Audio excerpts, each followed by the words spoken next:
Hey everyone, Steve here again, and today I'm going to be reviewing the C4Y tile cube. Now, this is a pretty cool cube. It is a little heavier than what I'm used to, but that's to be expected since how it has so much plastic in it.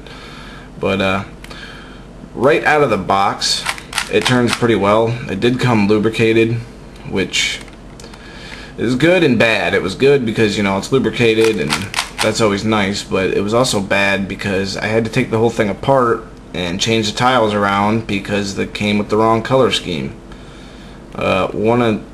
Two colors were switched, however you want to look at it. Red and orange were switched or whatever. I took it apart and all I had to change was the corner pieces. So keep that in mind if you have to do the same thing. I only had to switch two colors on all of the corners. I switched white and yellow, and it was okay. But it's a pretty good cube. It kind of has an F2 feel to it, in my opinion. Almost roundish, probably from the tiles sticking out. I adjusted mine. I have it a little looser right now. I might end up tightening it up in the future. It cuts corners pretty well.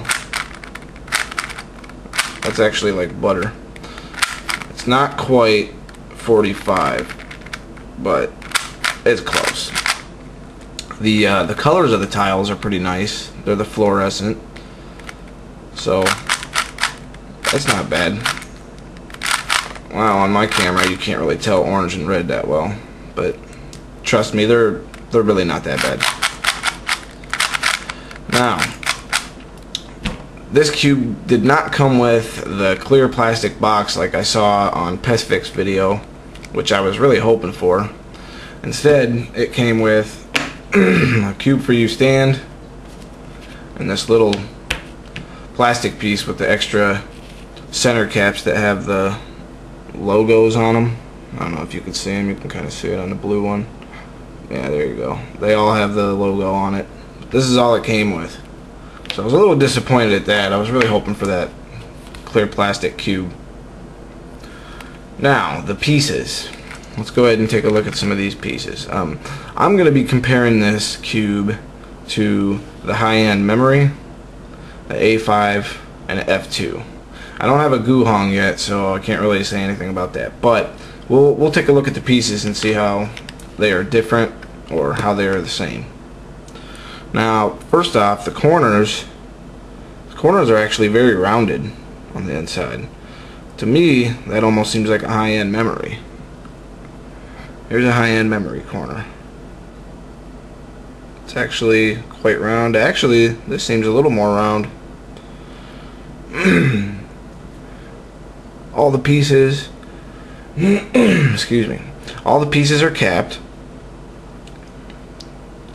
There's only one side where you can pick it out from, which isn't bad. It actually comes out pretty easy. See that? I used my fingernail. And believe it or not, these tiles, they come out actually fairly easy. They stay in well, but they come out pretty easy. All you gotta do is push up on it just a little and stick your fingernail under there and pop it out. And it comes out pretty easy. So changing them wasn't a big deal other than getting lube all over my hand. But yeah, the pieces are rounded and it's actually pretty nice. The edges, the F2 edge is a little more flat and this one sticks out a little further on the tile cube.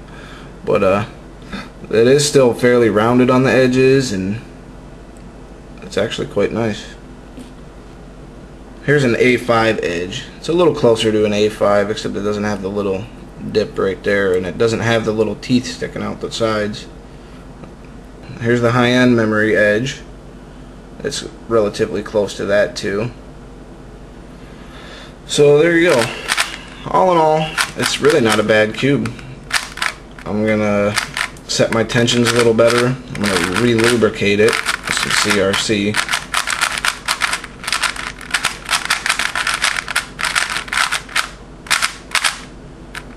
It's kind of loud too, but hey.